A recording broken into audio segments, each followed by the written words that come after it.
Poj ba mo juak odwang ba mi kon ke pe wa ti chiang mi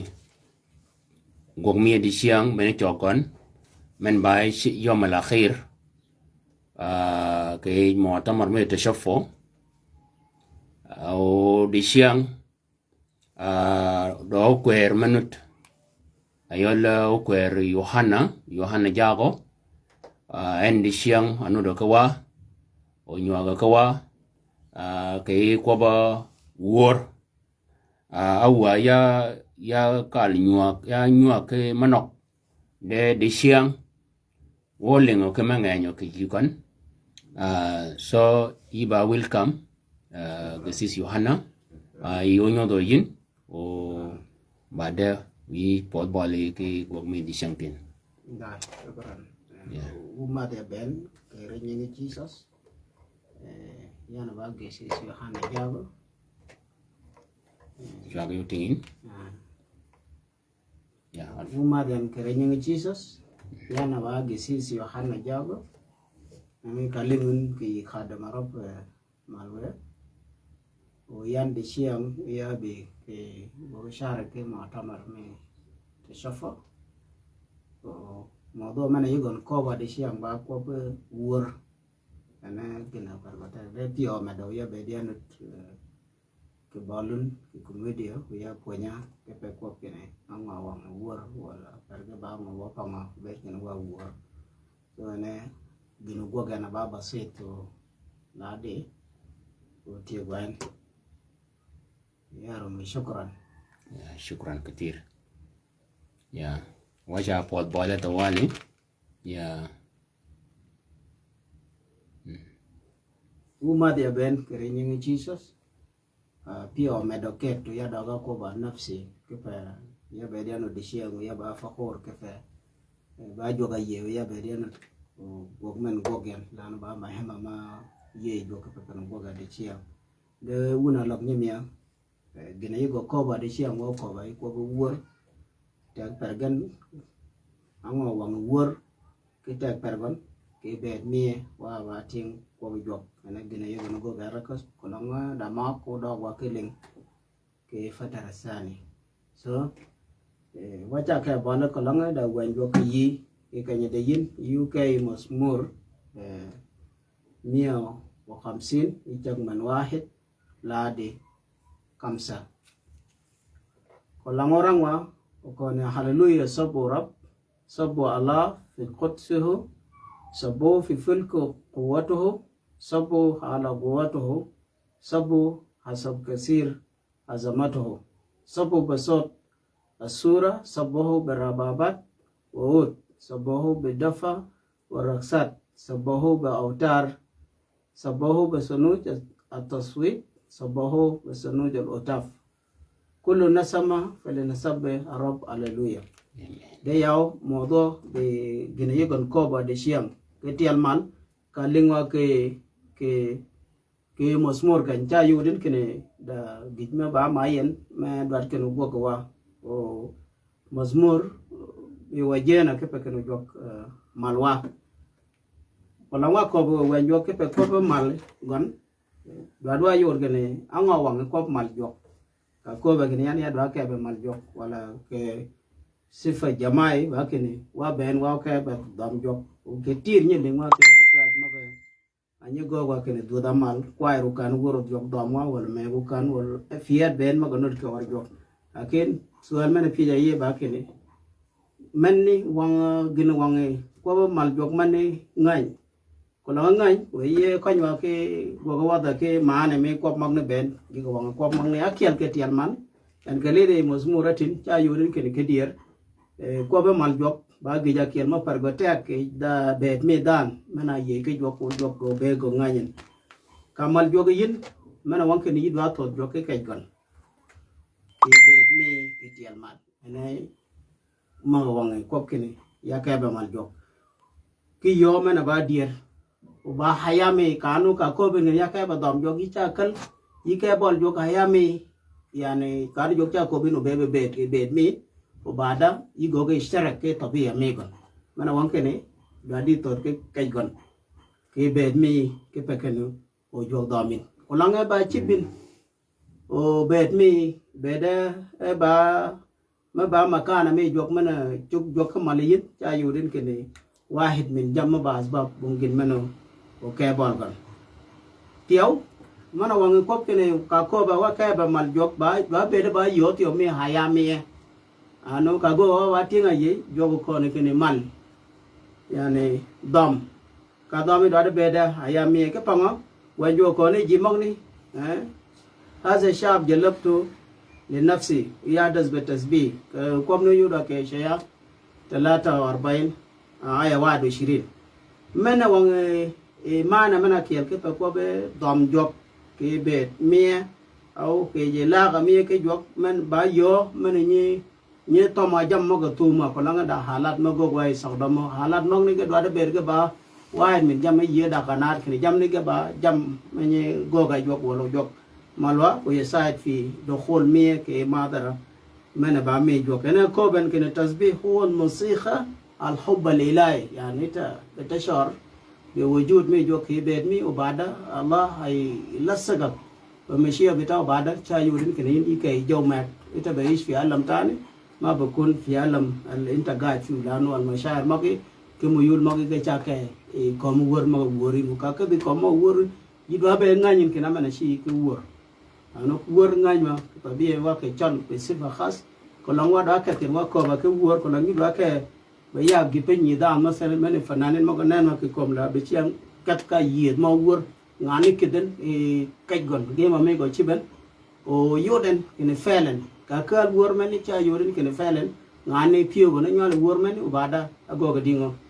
gina do din agoga isakda ma goga bera naw kene alat ma go go atyo ge do da ber ge ba mom so dag mana ba me jog me tasbi o ke bang mani jog malwa ene gini ene yode tin kene hobal hilai ka yoda kene wow wor go bol jog wacha to den ke mar jog ke ye yani jog cha bede da makana megon ma ba khasa en ka bere da khol me mahadara megon cha yode kene jog ke dier ay setar fi hayatna wa fi qulubna wa fi ay haja عشان كده انا بنقدر نخاطب wor wala kemal jog ne me ka lingaen ene mana من أباريو من أكيل باكني من وانكني بهذا الغذاء لنمو في حيامية يعني لا غمية كي جوكتا بيدا با متينو با ميخ لأنه أنا قاعدين نغني أو قاعدين نصبي إلى الحي أنا كوبي مزمورتين كي كاني كي بكوب كني جوك دوادا دوم كي أنواع موجب موجب دومي كلانغ باتوم ولغا بابول نمو كتسبيح كورا كان جوكا دوموا بحكز فرا وبيجا بصفته ووصف جمال مي مجدو امين هللويا امين يعني انت لما انت تقول انه انا داير نسبح الله كانوا انت داير تاكل حاجه يغذي الروح بتاع جسمك وانت تكون جسم روحك يكون منحكز فرا وبيجا وصفات ما باموجو غكالين وبعد دانغو da tasbih da tasarruf me baruhi me chubke be mi amen nene kino kolang wa kay bakan for example kay wa kan ki amsala be bi de piji ci gon kanya ka den ngi jok amal ka dom jok i kay mad bol jok ka jok domen ka jok domen taban ci gon rom kene jale bar tere chongan ke bol yai shab israel akin david makan ma khati haja nemi mena romi chigon de gina shi ko ko ketial mal ba kene job mia amalet khasa ke no mo mi bed mi joke bed mi gonu bada kas fara mi gon bada itasarraf ma bagoge fi mo ji moge ku tabiya meni ena chan kida ena kaden ka jogo damen ka mat ke bol shab israel ben gon ke fekeni jok ayoden ke fegen taspi makan mi gon akhad makan fi aya bitaw ke bang mani jogo damen kanya piji ci gono ko be kene ko lang ya ba chon ke bol jok men yirum kene ya ba men yan hadmi ya ba sha israel lakin jog duon ke bol mena kial mena wang kene anga wang kop kene jog domwa meni ba derja mi hilaga kaman lanu bat mara hilaga mi ni cha tuajen ke jog kedoi ka kadeni ke ba dom jog yan ika to jog domin ke wor yani be kanu da manfila mo tuajin wo ta ba da ta be dawar lanu ka tagi ka dicha cha ne mi mara na mena ko ge jo ya mala me no pare ke no we ya malikum jambe wo chwaji nai ko mala be ke ko be we ya malikum jambe yani ita na man tabaran tabia ila game ke jok cha yudin kini ke dier jok ya malikum jambe jok cha yudin kini ya kom jamma karamin ben dari jami ila game dam ke jok ni cha ko ga ba morbo ayol din me chogi ayol nyok dam ke jok yani ka ke din ke be nyok ke jok nyok mani cha yudin kini yigo gi ba to yudin ke ba mani cha yudin kini cha yi cha yide wakit me chungin ke bol jok amen yan me chogi ke ko ke bol jok lanu nyok me ke jok go ga ba ngo ago ga ba gin me per go te gi yun ke jok ke ba mani ana mena wang ko kini wa anga wang wur ke pe ke dai dam ka ke den yi do ka tin ya ke be dom jok ke wur ko la mo so me yi ke di wala mo so jamai ana jam ma ko ke chip ke tial mal ana ma wang kini ya ke ba dom jok mena kiel ke ba kini dom jok ba amal ruhi meni go mar so dam ko lo ke lanu ke le di ai dan ka lo ai mo taman ma ko no ko la ko la kai adaru tagali ma ko no ko lo ngi mo ni ke ba ke no yi ga munasaba ma go gan ke cha ke go ke maras ke tamarin ke fe ko no gor mo ni go gan ke je do jo bang man ni ga ke go go di go ke ga bol ji the same command ka be ke ni attack per gor yorwa ni ci yan bi amal te go we ke be mi ubada yani ita bed mena ba me jok cha pe di ke yor do amen yani bed mena ba me jok cha yudin ke bed mi ke dier ke ne yan ya go ga ba da na kel me ba juso mena ba me jok ga mena wangen ke e ko gene mena kiel no ta mena kel ke ko ta ga per dom jok apartet ba tabir inta bi aber gan do jok medgon dongon ene yode ka nyatin gene ke mozmur ko ne gan sapo ala quwwatu yani bungda ma ba akwo men joket ke kala mana me ma ko ma bungda ma ba ko bol jogada ko be e safir mazamir ولكن عبر الكتاب المقدس لماذا بعد السؤال من بي كارم جما ke killing yi ben ke ko kene jogo domyan gene bi ke kani ke wiji ba kene jog o domyan ke di ke bed miya ke yedi chambe ene gene dwa be ba mahim ka be di dwa ke bol jog e chi ka pie kene jog o domya ke di ke bed miya ke yedi chambe na kel ke tial mal ene ba mo se yan ko longi ke bol jog ka jog domin ke wor manu yi dwa ko be kene yan la she yan bungkin mo wang yan bung tek pera ka dia bol jog bung tek pera lakin jog ko per ko tek ka kit ka gon e jog ka chipin kene ba ahla gipin cha yudin ken ke dier ilahna wa ila musay ku kom ni cha yudin ke roya asa arba ay dasher roya kamsa atna sher ene mog ni go gwe de fenye kenye de yinna yan mena wan kene cha nyu yudin kene ina linsan la yusati an yusabbu allah ka kedin ka yi ke bol jok ne jok dom yan ke yet chang ben ke fango ba ke ne yan ya fa do mo sai ke bang meni na ma na sahi ke pa ke ne o jok dom ma lan jok ke tabi mi ko ke sifat ma gon wala ma bisawe wa chan ke da ene ada fala wal ke ne ko langi do ko ke ya do jok dom yan wal ya do ke no jok gog yan ke wor ke bet miya ita bidkhut maqam la wal gin ko ke ci ba ke ne Allah huwa al-musayyi kunana shunu ma mustayigin wa bedwanu de jwa mana ki alabar yogen bakini lano kilmato to sahana yan wacha nyuden dado ata wan jogbe gorna kini jog malwa ke le ena ko ben kini kivini ge chola yan ke nyingen ke pekero ke bam ge yan amen o ge mal ge yan amen ge baji ma ba yen ya ke pekero jog dom gana chan ke da mana ba ki yogen bakini ko gon wacha nyuden kini jog ena ba musayik ko langi yuden ki di badana kel say felen me jokin no domin ke bed mi yo de chiang ni bada na kel me ba chola jokin no jok domin ke bed mi dagan tag fer wur nyeting takdir mi au kiba rumah tunga de jok au jok tingwa mal jok ciwa mal fo kulai gifin yan ka ko mazmur tin gene sabbu Allah fi guwato sabbu fi fulka guwato ho yani wanga wang ko ni mana wanke ni jok nena gade narfa nyingon ke feke na gogo dingo ena ba musayik ke panga lanu wachwajan na o khalakna chana na chunu o jok o damwa e jok ki wokit meni ke panga ke pe wani goga ke lazas ke bet mena ba bet mi go bongin me lunga ke go ke kompen ken ko langa wa ba ji sai felen me ko ken wa ba ji me do ke no jok damwa bong mo so me jok ke din ita ma ba re finu felen jok dami ke di ke ba meni ke mo so meni ka kadwa wa yi ke be dam jok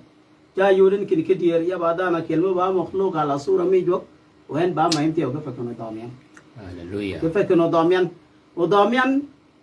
ayan gada lazas an ginemigon an mashia megon mana ba bi ke ga ba kene en a chwa jam ben jam maga nanwa a jay maga nanwa ben kulum wo bisna ajaib hallelujah yan kelidi kono ko langwa kay bol jok ka jok damwa diamalin fijar ruhi ida kalayami suma ila mujtama suma makan litaga taqdam fiu lanu le mashia me jok setar fi makan bitaw ubada ajaib magon gata ke daga go ala for example we wakana ke masal ke iman min shab israel kayigen ke jok ba jokan kanya kat go wok ege kat ke riya gini mi haria sura mi haria ke feken ko wan gen awan ga ye ke dam jok do ye mi ke ci be jok mi ke no bada jok mi ke na go ga daro ke ba fo ay haja ma biyane ke na ta men nu da duang bol genen o chor ga pinyi di wol go ya bi o sai mo ga chor pinyi go lakin ye mi ke ni ci be kom jok ke ba men ni po tuon ni per ke ni ci be kom jok ke tosia wosia men ba mi jok ci mo a ci ke jok ina fay ba wen wal fay ba go no ji mo ga do gini ni gena kit be go e ji mok ni ke ba men ni na yo de ke gina berete ke gen a chor pinyi jok ke ba ngo ka ye gen ke jok ko dom gen wala jok go ke ginga ke gen hallelujah abir yow jiben yani wa ba chol ke be no jok domwa hallelujah o cha yurin ke ye ke bad marat ko langwa kat yikat ka assessment kai ke wor ju tur go muktalafa ka wada kani yani jok kai ba chole ji amar ma ba ma yen ke jok dom gen akin wa ben ke ji ma ba ji jok wa ba ye jok ke ko jok domwa wa wada mo so mena da jok jok ram wa ke mo so mena ram ke fa wa tio so hallelujah ka domain cha yurin ke ni jow mena ba mi wa ben cha ka da ba ngo ba amin ujok cha bere cha enut ke wasap mi chan kida adala mana ba mi jok ke bet mena mai dan cha go cha pot ke jol ke fe ke ni jok do min ki yo men abadir mena kiel jok do ma ke fe ke ba jok mo ba amin wa ma na mi gon ay dur ila al abad wenut kakata ka jok do ma ke wor una lam nyimia ay jok ngay nyata mamen cha yurin ke jam magir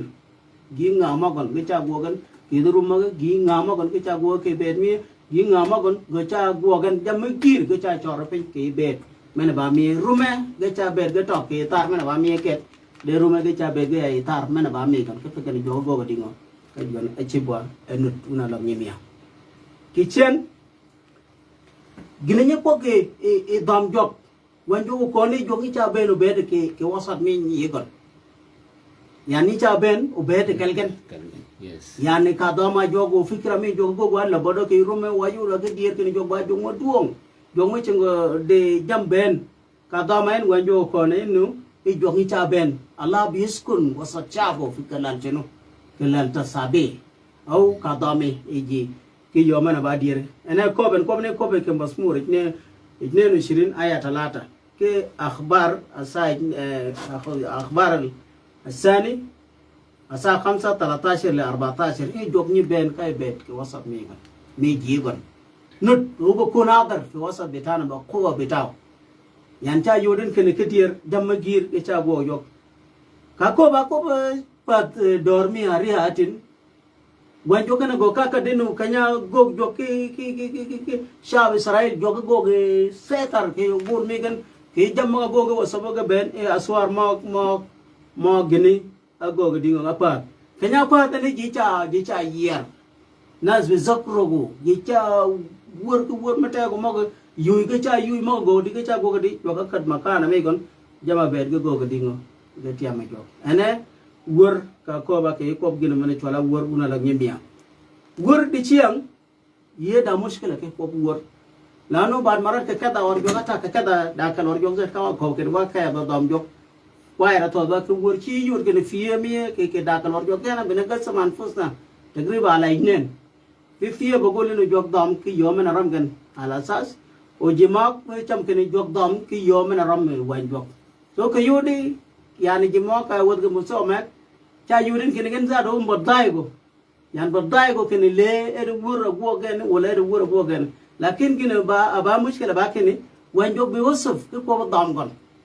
so dam gon bungin mo wangen yani bungin mo we dam za do yibe di ba mo dai ke ko kene jogere jam ka go gogen lakin ko nga yami ba mo bot ke die se ke yo man ni dam jog cha yuri kini yi cha ber dai te fat ke jimong ni lana jimong ni kuma gadin ya baro gina ngangen jog men ngangen bitali yi ba dam bi ba juzo min chama men e jon dam jogen anga wi yin wi to kene yo ba dom ni da jam ma cho genu do ram ni genu do yodi do ye ga ko bi ni ke dom jok na ko ba ke tian ma tin ke ni yod per kon per dom jok ba ngo ka lo nga yodi ni per dom jok ai jo mene jo ke na jo ga dom ka ni isa wo bo da khat bo du ni sas la ni ngan jok men ni dom di u ji bera di u ni ga ngo chu go ke pa gon na yodi ke ni di siang mo so me ke amal me dom jok cha be de ba nagis awa nyo ke ko ba dam jok ke fe ka be da ke bet mi jok ka yu ran ke na go ke ba gini me gini ni cha yu ran ke ne bet mi gon ko ba gi ja ke no ba na ba wan ke ja ya mi hallelujah yan ji mo ke ni won mo so me ni le bon me ni ko ke ni jok dam gan ata ko lo yu din ke shar bun gin me mo comment ya ma khate sama cha link wo ta sabe ya ma cha ita amal be wor ma chere ke link bada cha go ke dasas ke gine mena ba me jok makana me jok ni cha bet ke bet me gon mena wanke ne wor ba wahid min juz me baden ki chan pe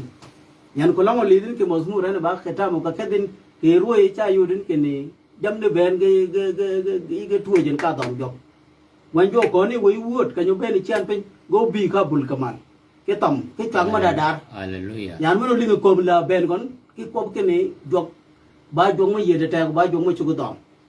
ene ko be kan gini jok do dom ki anwa mo jam mo gini jang kel ke kal chang ana kan ndi zamil bitai yana be yada mada mo ni bi kenya be de yang warwet so ni bi kanya to mo ba khayal ke da bar maratien cha go ke daik menu le nyel ga de time no so ke da malu ma pam go chingu no be yaw bitawar gon gai lakin chang kel chang kenya tu ja jo ki ko nyelli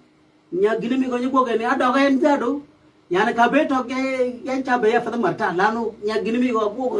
nya raba mo men da ka go ka jog do men ni cha po do piwa ja cham te to wale ana to wale ba kun fi ma dara me jog so li din mana wan kene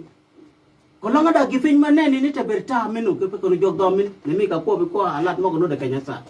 ne ba ma jog yi ye ke ni ba da na kel mo go jog yi ba da na kel me mal jog men ba juzu min hayami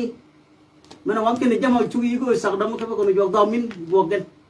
hallelujah ene ni kene kanya be na ka ye ke jog e wanu ni chagi alat mo ba mo tawara wa be wa pod bul ke chinge mo so man ni pod bul ke chinge cha yudi kini kwi mo ke cha pa na pe yes ka kal wor ngana ba aba al biarf al ba mo so ete mi wor ke be mi gon cha yudin kinen chingon chi ka pam u cha wor u pi ni ngo cha mu le pe o bada karumen kina ka de jo mana man ko jog gi mo ka kiel ke cha lu to do mi sai jog cha ben pe wasat me sha me gon ke ba man ni mi sa me jog cha go ke dakhal ke ja ya me ji ba da cha yudin kini pi mo ke yudin kene awo de jo me ne go de yin to ga yin ket akai jo me ke long i be da ki rumi e i to ga jo me ne to jo me na dam jog i cha run ke alat ba ke ne da me ni ya ga na go ba da mun ba ma ta da la gal jam ni ya gan ga nganyo ke tir buna la nyem ya i chiang ko mak par ga ta ko ga kalwa o ga bere ga nut ke ye ke fekeno o jogdama ka ko ba keno jogdama malwa ki yed no ban Yes. malayan ki yed no ban ka malayan ki yed no ban cha yurin ki jam magir ge chiga tie ge jog ki yo men ramen ki ya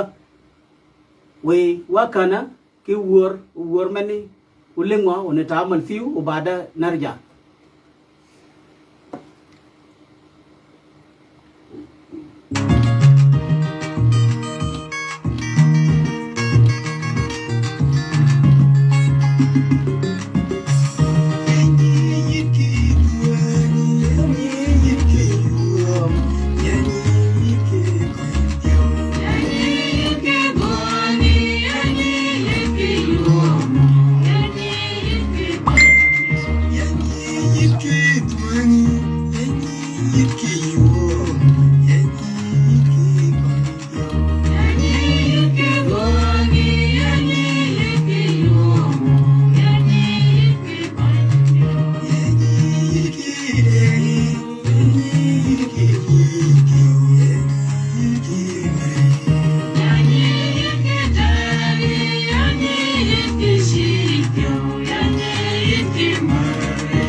ene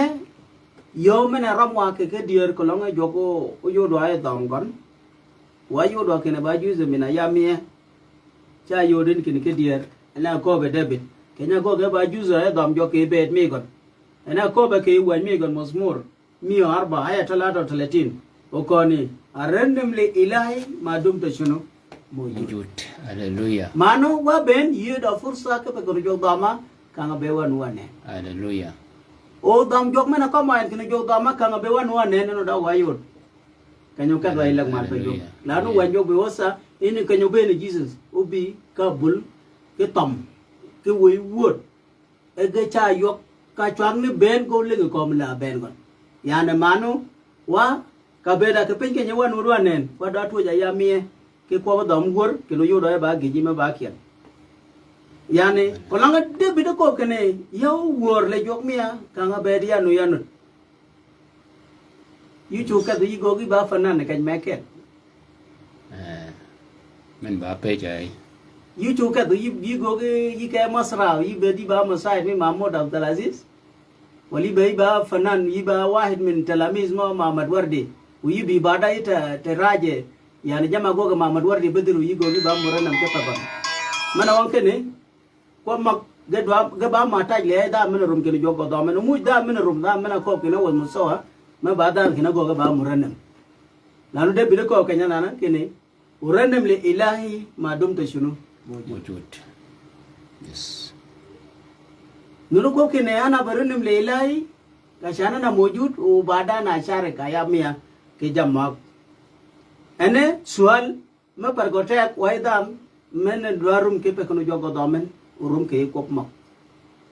ko be de bi de kanya uranam le ilahi ma dum te chuno mojud mana wonke ne wanjok mana kalwa ke yadi chang ben kitab maqaddas lena garin ni shilu ba wahid ma ba maliya min namozik mo mal jok yom kada bolgon ki wor wala yom na tomatom mana tomatom to mo go podwa yani chang kel chang ana ajay hana idirta hadis mujiza kida ke yo je cha wor ke wokida ke wokid mi ittifaqi mi salam he majmu mi power team ke bahri e je cha kwa je cha ka do barnaid kullu yawm khamis gina chub ke watkani kakat ji mo saw mi wor ka jog do ji wor na ma kel akat ka jog domen kanya dam go jog ke wor i ka jiben ka wat kani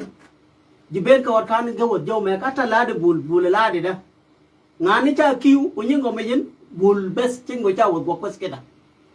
la no wot muso me ko jok yaw bi wosaf ke no ngot lat ko gok zado bo ngan me ke me yigo de barnami lade ma ka yude ke ngana ruma be cha wurti na yur ke kalas awot muso me ko zado balun kan ko wur ngan me kan chilu ni bel wur na ni do ko ni lade ke wot di sa sita sabahan e ba wura kel bas Hallelujah. yan wura kel قعد ناس من الساعة 8 صباحا ليلا لحد الساعة 6 صباحا. هللويا. Kenya ben jiwok. Kina mena ci bede ba contact awwa. Joga kiyal ke kon contract da bede ba jok ke beda ya bede ba filan lakin ka wodi juwa jama ko ni jok. Ke joga cha ben wasat mi ji kanu mai ko nyai chingi ma gini bogon. Lakin joga go sakdam ka tek mi gon. Bu tek mi gon ka le pen ke pekani sharp mana be gon kan ke diet joga dom gan ke wor ga ba ga asirin kunu jok dom gan ke pe gina dwar gan. Yin angor dwar yin di chiang masalan ko lang yu ko kene ana uranam le ilahi ma dum ta mawjud. Ego ge khasaso e chipin kini ba alamin alami jok mana go ge sakdamo le dom nyingon le ke pe kunu nyingon gok ke muso mana go de yin. Ada jadi do ko ne kene ke afsas khamsa ayat 19 بيايد كوبا كوبي ديبت كنو رنم لي إلهي ما دمت موجود من بقى قرار شخصي وقرار مني أكوانيا ين أي جوك مني أشي يود شخصيا أنا كوبا كنو رنم لي إلهي ما دمت شنو موجود يو وور لي جوك ميا كان بيديا نوري غودينغو يانو ياو نين كلام ينو دي نين او جوك او دامين كي يومن دوادين مزمور أفسس 5 آيات 19 كونك نيكو بيون يعني مكملين بعضكم بعض بمزامير وتصابيح وقاني روحي. هللويا. يعني من ممكن الناس يحسوا بعض مترنمين ومرسلين في شنو في قلوبكم لرب. امين. يعني وا تبرو با حالات مغو با موجو وكوني با حالات مغو كبكنو جوك دوموا وجوك دوموا كي بيدمي وكبان مني وكذا جماغلو نجو غدينغو galun gaye ana ko be iwanjok manyan kene awwal ma amaltu as-sama yawm ji al-masih ila alamana huwa tarnim al-malaik allazi ahlan milad al-masih yani yawm awar jesus fin kenya awar fin gina go kamale ba kene ikang gayo ngamal ka way wod go ben ka ji mako yang pin ko gan kene di chiang duang ba mi jok kemal kamer ba mi ji mako yang kompin kipe di chiang da mena ba yede mi kompenya war pe. Hallelujah. Yani dom jok akale wi woda malu ba da kala we ge jima ko ba je koy mana wankene wan jok ben gon nyudu wa ke pe ken jok dara go dingo dara dom ene yode ken ke lokatew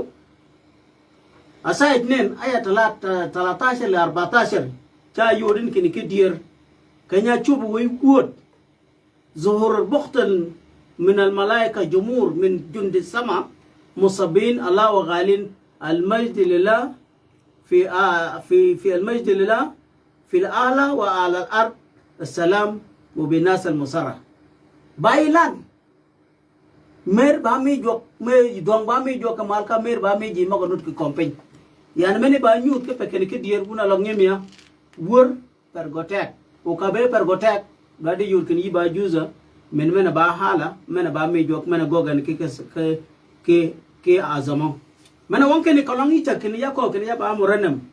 e ya ba ta go ku wur di ciang ya be dia ba dana kel men juzu men muranamin juzu men muranamin ya be dia ba dana kel men me ba juzu me ba hala men wur jok ladi di ciantin wur ni cha mara ci dit. Amin. Lanu kolang ya wura ni jog mana ni kana kat dia cha jan kay bud jog mubashir. Amin. Yan mubashir budun ay gifin me chung bala ke dia cha mubashir ubada hana be shar be wujud ilah jambe lanu ka wura yan. Budok cha jan ya kayot. Ata lade dawa miya. Bungda ma biya ba pun ke won jog wasara. Hakikatan togan bungda ma biya ba pun won jog ke ya Yohana ta'ala shani ta tasma kalam jai lakin rabana da'ani fi kalal shinu fi kalal dam jok wor Amin. kanya dam jok wor je maka bi e jok dam kan kanya go gay tamal ki kalal kop maka kam jok ke yu wor anu bukin mena go akala. Amen. Ubida ginga chamulanya mala yamanu de ben dolancho Yama komping do la nyutio udanga ko jo benogeno be đôi đàn con pin nào có cái lùm cái nhà thua cái nhà ra về mà qua bên chúa cái bè vào chạy đâu có để vào ye liền chiang quay gem gem nó để coi chiang bên en go coi diện để đuổi quay ngang gọi gọi liệp rom đâu quay ngang gọi gọi liệp để اختبار hay để اختبار hay إنه فعلا ضم جوك جنيه جوك جوك يور كأكل إذا ما بعاصت كتير كنا لعنيا كيف ما تعمل مال في حاجة ربنا دغلو ترنيمة كقوي كن ياك ما يكون يكاب كن وجوك يكاب وجوك ورين يور جنيه كون كتير بتيار ما باكن أنت قاتل وجه قبل جوك وبعدها وجوك لوني بين وجوكالن كوسط ميجي so war من أنا كالي جوك yes أنا كالي جوك لأنه ما نمي كلمات كي وور يوم أنا ووري إذا أنا ووري يا وانا غوغان كداو لأنه أنا بقيت نفرس شيئا قايجن جن ندكت شيئا بينن غو قايجن أتوا غو ويجن غون غوليب روندو ويجن غون غوليسيا يا أنا بعدا بدأت أعلن إنه فعلا جوك دخل وبعدا إنه داني شنو إنه يا بدأ بعدا نكيل يا كلا جوك كلا الور يا نو كلا جوك كلا الور أشجع فوني دان ده جوك يين أبا ور ويمكن جماعة نعنيان كيوم أنا اختبرت حقيقي كنعني وكن أنا كنت كيف يعني بدأ با شيء معجزة عشان كده يعني شيء أنا قاعد أتفق إن أي مرنم أي دام أدور مدوارم كنا جوك بدامن قاعد جنكون يجيب كتير مال باكن جنو قوانكو كان والور ما قاعد كنا كالن أولا أنا دار أدي مكانا لجوك كنا جوك يجي يسيطر في وضع ميكون كبيت مية أولا كبانكون وكت وكه بيجو سيطر كيروم جماعة من وانكني يعني ور برجتات وواكو باكنو دان كوكني جوك بدامن ور كاكوبن يكيب كوكن يكيب كال ور يداري يدong ماد ميجو هاليلويا أتا منا وينجو كون قال جن يير كم تينغري كتير ناي يعني وسط مي ور كال ين إتقات عبر عن محبة الله عن تمجيد عن تعظيم ميغون إنه جمني بين كبامو سيجو وينجو آمين عشان كده ين كأني دين كأني دين كأي كوكني يا كابول جوك ولا يدوا كابول جوك داميان gini ko ngi kicib ketel mal ba kini jogana ba fo ko di kany ena wadin kino kijin yi kebe kobe kini jog yanen ka woren jonga ya mala meno paren ke yino ba wor men ba wor ni ay ken dam ci wudi wor men di tew yes gisu mi ko ci wor yi jonga ya mala meno paren ke yino wi ay yang amale kom jambe wo chwaji yina e komela bena ke kobe Iya yang amal kom jambe ya lihat pinggir ya lihat malki giganen benia bunga no para kina iya amal kom jambe moye ni na kom la bena ke kobe iya amal kom jambe dah biar di inu kakek di bawah baki di jualan yang mal ki kom jambe ene yo mena rama kenu ojok domwa kikani yiye kepekene wor mago worin ite be majidala ite gatalan jalala mi gon ite galan sifat mawjok kirumi ubada gekatgan yije mak ben mena ba mi jogana ko wan ya rabbi ya rabbal haya mosaik ana ahna ila amamak jokana ba jog nen mi wana ba mosaik kepekeno وشو جوجا دينو قروا ما بين كبار كان فتكين ميود اختبار هاي أنا كوباين كلنا يدو أسرع وقت استخدم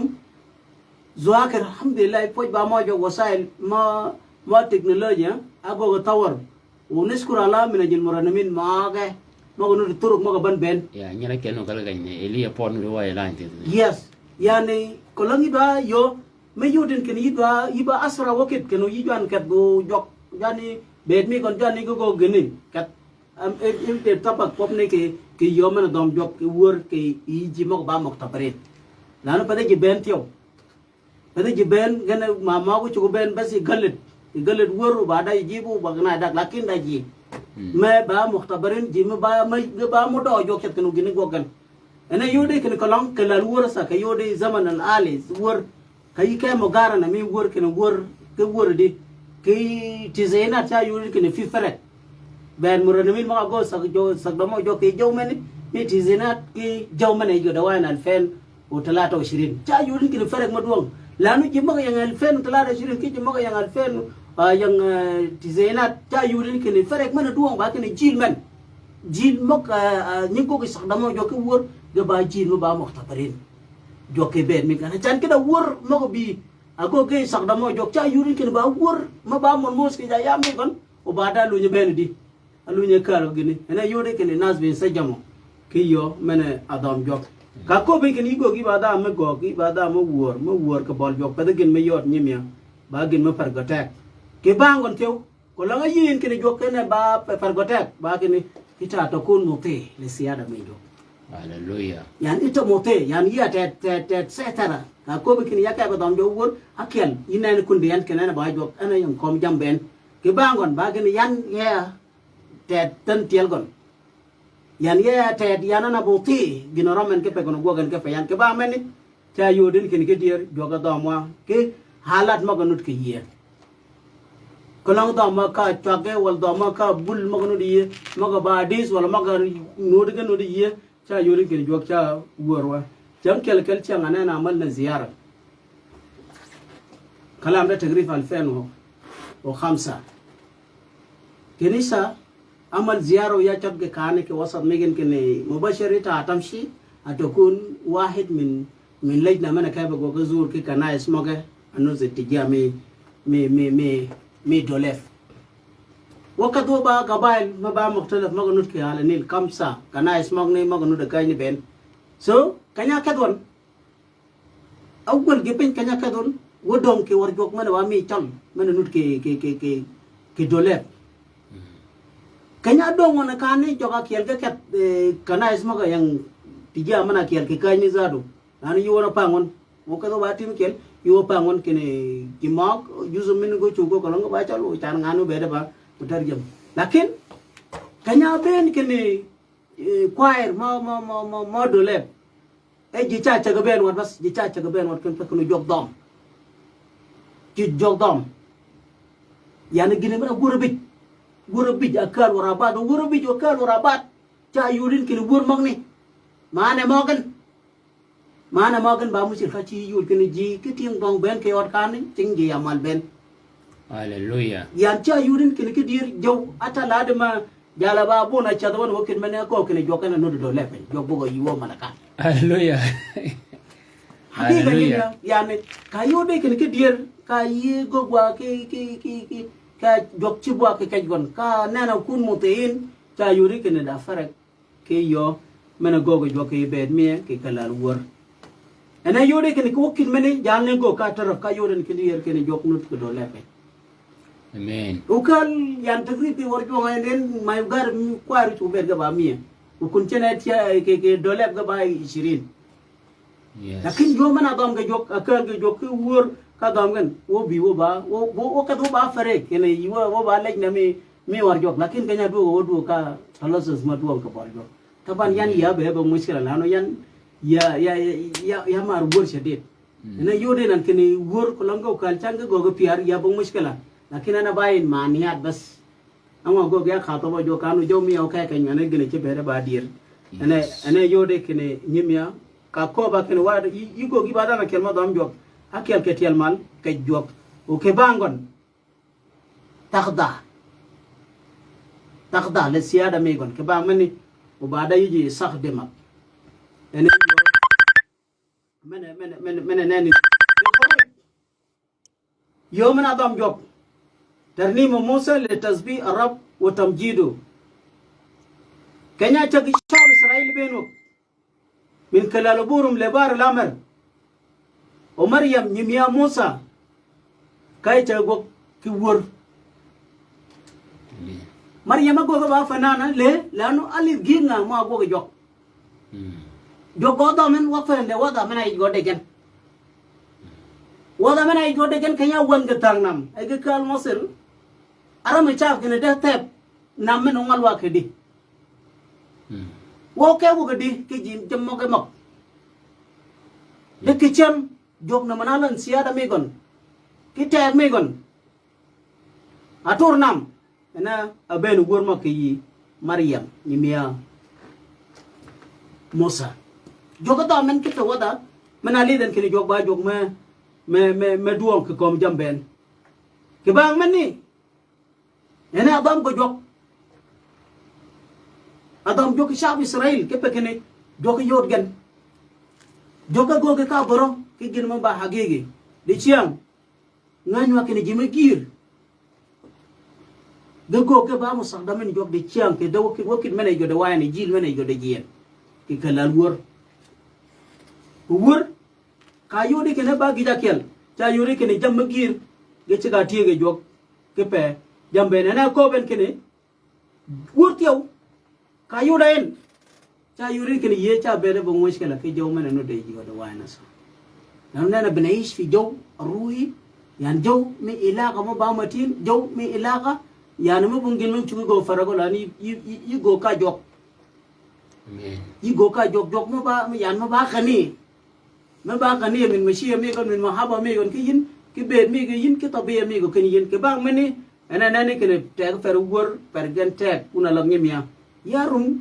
كن كلانge ji igno mujgan kawa ko ken wa go ba halat ma ko ba mo jok wa go ba ji ma ko dom jok cha yoden ken kedir jamma gil cha bo haleluya haleluya ikhtibar mi achang kel kel chang kel felo tamani akanya mi akap ki shahada sudania ya beda rabga ke ko kene kenisa fi mustaqbal bago tawaro bul mo ko pot wal ko ngo gadwa da kal war jok lakin alidun haja asal بعد ما أنا ملت سمارة وخلاص أطلع قبول مي أبي في كربل إسوائية أنا أقول لك قدم كل درام ومسيق كنا كذا بقول شهر كزوم لا كي جماعة يا كي برانك كل درام مسيق أنا يا كي جالور جو بعدين ده إتاتكون يجا كي بقول فنانين ما كانوا دركم لا بعدين أنا كي أتاك يا دفع ما بعمل أنا ما يجيني أكيد بقى خيار تان كنا جو كفتا باب تك كلامي جماعة باي kini gini bu kida ba go lakin del bu kida sa wada mena yo dawan jaw mena yo dawan ba jaw ma do akino jog do yes ki kelal dom jog cha yori ki jam magir ki halat ma ko no ye cha yori ki jam magir ke cha gini ikhtibar al basit wa kada fasil nyen ma ba go kawai yo we gor jog kanyo we gor jog go ga ba abarai لكنيسة كنيسة لسه شغال في كنيسة تقليدي في زمن مني فنانين ما خواجات نو ديجي دا تطور يا حالات يا ما بدنو كابين جي يومالات جيني بيا ناجايز كين كي جي ما كيان بس كلون دا شباب منو با شباب مو با مو داوين يجي دا غسر جن جوغنو دغن لكن ما كني بي هذا ما في يچم كي كلچم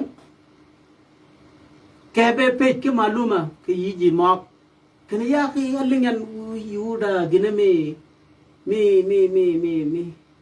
mi wor kene nganut kene de man hasa yada mushkila won wo ba won ke war jok wo ket won bung ziyada many bi komon o bul mo podon bog ginu wangan kendango adwadin o kanyan yin ke fakano ya bedia badam warjok jog jigo kal warjok janno ko ne gija kelman wadi go wakene ita at derab nas gasidin jog kalal wor akel من أكيل لكن إنت تمشي كنيسة كنوا ميدين كل ما في تطور في مجتمع ككدين جانو كونه كني كلام يوتو ده كذا من وقتها وين يدان كي جام مغو كني دوب بي وقتها كي ديسكو كنا كذا كي ديسكو جام مغني بام متطور حالات كاجي غم جاكو بود كي جاكو جام تip قبل ينو جاكو تو داو كني بي بچام يكادي يچا بارما لانو لا جذب بيسبق الأصوات نوع حالات دو رنا شافوا رومي كداي كندين كنيا كتغن نمن شافوا فعلا يورن كنديس كبا مليان حتى لا دي شباب ما بيرجن زاد نني بيورجو كاني كيجنا نجي كاني كندا يد بونجن ما كما يشا كارا نجيل كوانge وبعدا نمشي نعمل حاجة يتدار تعمل كنا وملي كنا جيبان كنا كنانن كتيال مال إتا هتدرب ناس تجيبوا ناس قاصدين وجوب دامن كور يوكل منا باتك ليدي ين منا كيال إتا هتصلي عشان ربنا يجيب آلات لورجوك وبعدا آلات مغني جنا با واحد من جمع وجو استخدمه جو كلام جمع وجو يد دربه oke bang mani chale kide jalle fat masha medan o gini jamni ben gogo gan karu men derab nas bada jawa halat yo ma go yo me teta kini lena dari na bare kala ba jad bitana ka go samat mang ne pin ka chwa geling i wat kai go chapa hallelujah so ikhtibar me ba hay konya ko bi mazmuratin kini sabbu allah fi qudsuhu sabbu fi fulku qudratuhu sabbu ala quwwatuhu sabbu hasab kasir asamatu pada ginma ba faraknya mia dan ginma pergotet jog dua tom ke alat mo kono diye ke jam mo kono diye Deutscher gini ai da nyen man ba go ke da fa yu go da khalo ke ju satania de we wali ma wor ke ya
doi ke kanya ni wo kai fatra gini yu go ke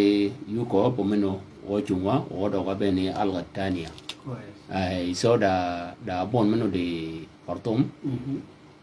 ko edwa go dum so yu go domo ke juzatania ai khalif fil istidat tio lo da dam go ke sharek tio forsa menini forsa tania oli do go sharek yin yu odia ke risala o yu nyingo gadian o yu go ga defo ke juzatania so bol kayini wan polo bol ki okwer ayola yohana jago ke luop mena loben ke kobo wor de siam gel yo bet ke ngana ling wan waka beling dai fadal kanya dogan ke duo ket ba ikhtibar ma ba meje yo يمكن جنغان ما يجي سنة كي يواجه kalau ke bolis ke sela ke ko badam jo يعني كاكو بقى جو داما يمكن بعد مرات ممكن ندخل في مضب مباسا هاجو داما ke وكيل مني بولس جا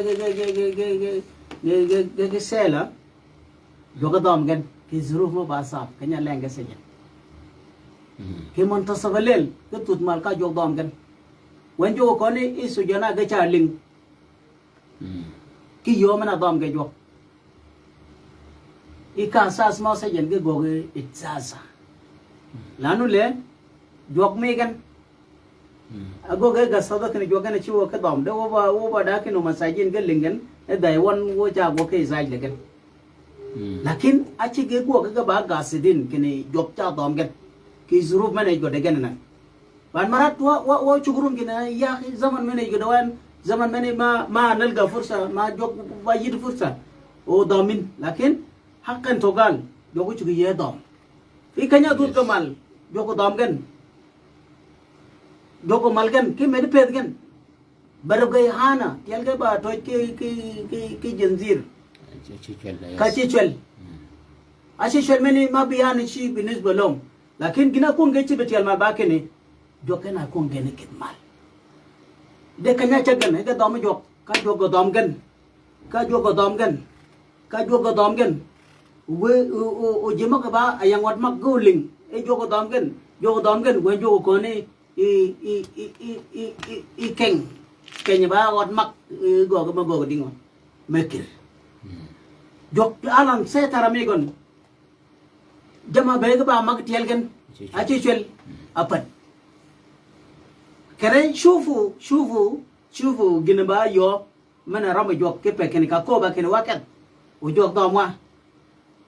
jong ni adom ya pola gege sela nafsa de se menen nu de wa ye de changten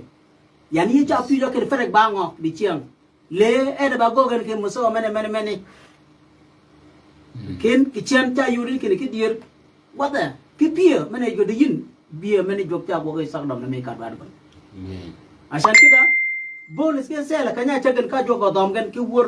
ya e wanjo ko ne kene e amal tasir ke jo mene go de gen tasir ke ji maga bege linki ko mogni tasir ke jam maga bege ba to pegen ke bang mani joga go kalan ke siada megon ke bang mani ke lan wur ka do main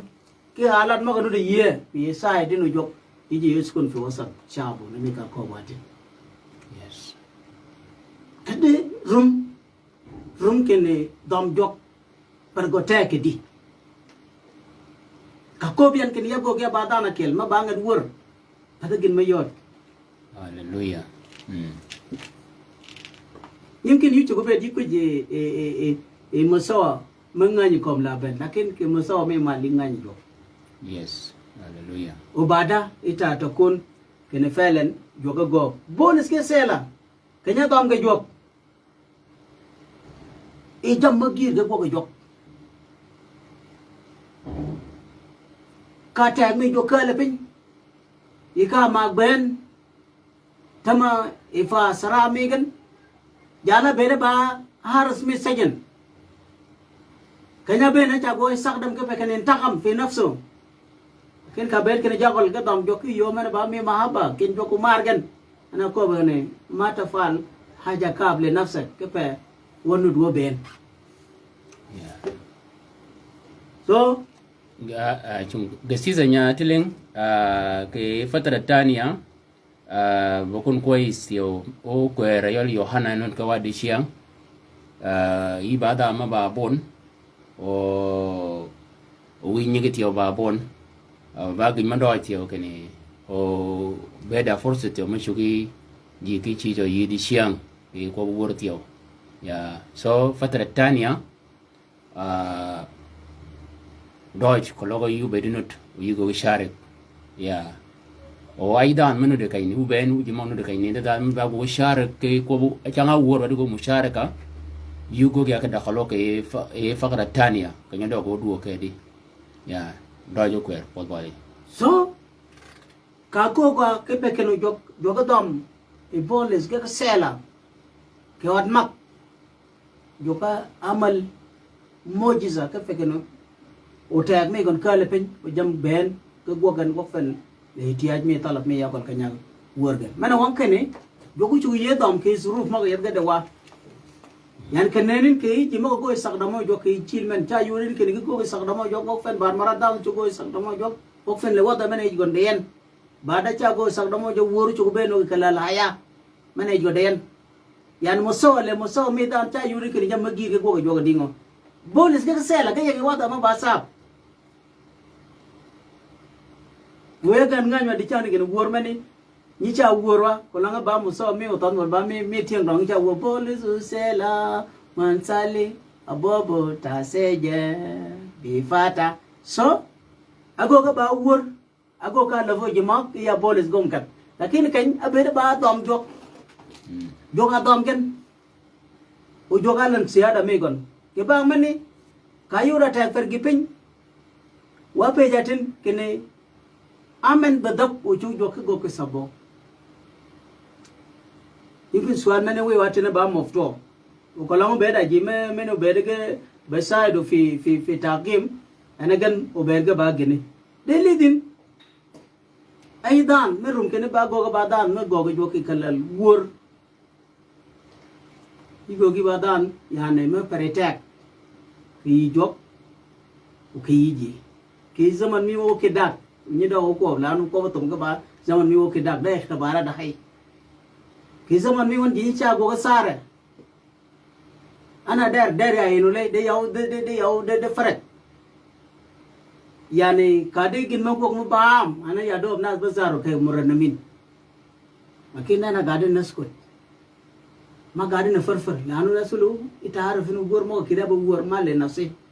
wala le ana shana gol dan nazal yaw dana oda yaw marad bita muranamin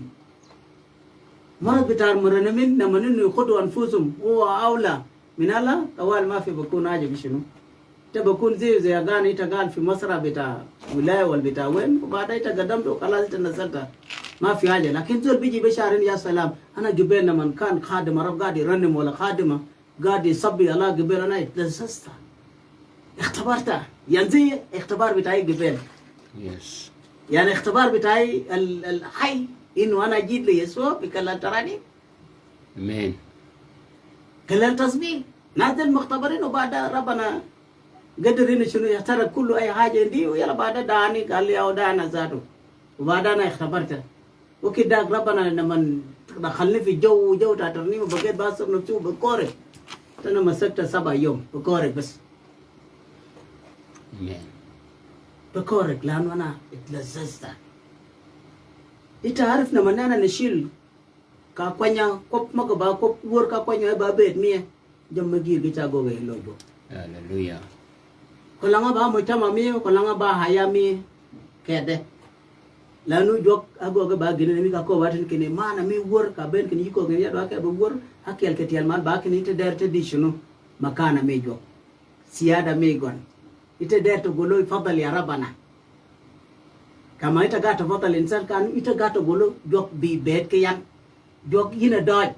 jok yina mir bungano farin iya ko jam ben uyin cha yurin kire jam magir de chaga yele do amen so nyimya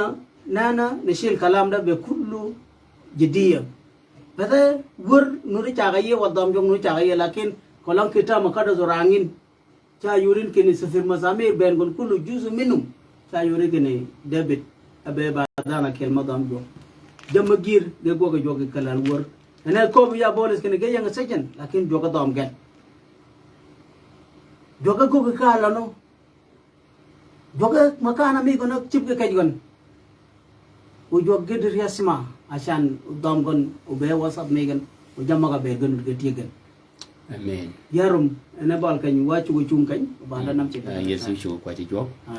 kwa ci jok beru wor mi wor mena mujin di magal den tiyo mungkin dak temi por so sala so why abal jok we wor man kedua o ba da menyenge kan ni nan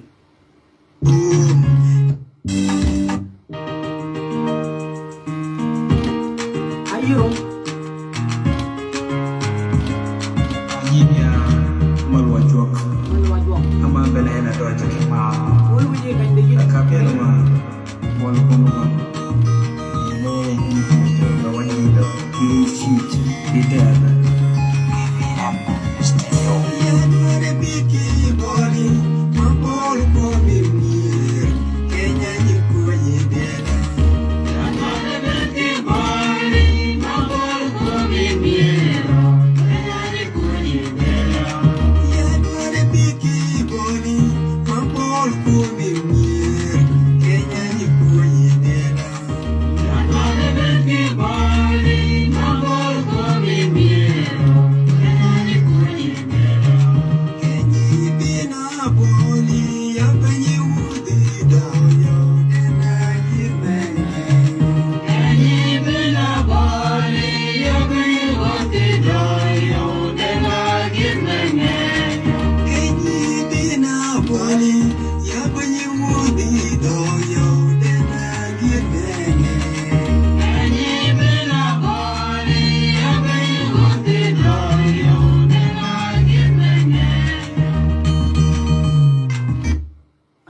ba link war ke ko dawe wa ko ba debiliten uranem le ilahi ma dumta mawjuda ya fo jo ke fe chak mo ba wa de ke fe wa ben di chiam u yin ya ka nyinde yin gadi yor ken yib go gi ba dan no ba hala me jok mana go ga istakdamo ke fe ken nyingo gamal kere ke tielman o bangon je mag do kale jok gor ba pun me jok ki jaya me moranamin jogo fo jin to kit men ke fe jamben maka umin ke go joga tang wo ko be kanyanan e wo ngany wo kene da kut mi no ba te ni yin joga tang ke fe gelingen kop mok o gebet genut ke won ke jow mane jo da wonen de go mi joga tang amay ba jog mane cingi de ta poj ba maki ke fe fursa mana panywan poj ba maki ke fe nyigi mogalin poj ba maki ke fe jema ko ka ba garatio ka go ke bol gan ke gog men ni ama yin na ba jog me won jog tu go malawan ka nga be won wonen foj magi ka duang me kirin ni Jesus ko ya tar go ba kiel amen amen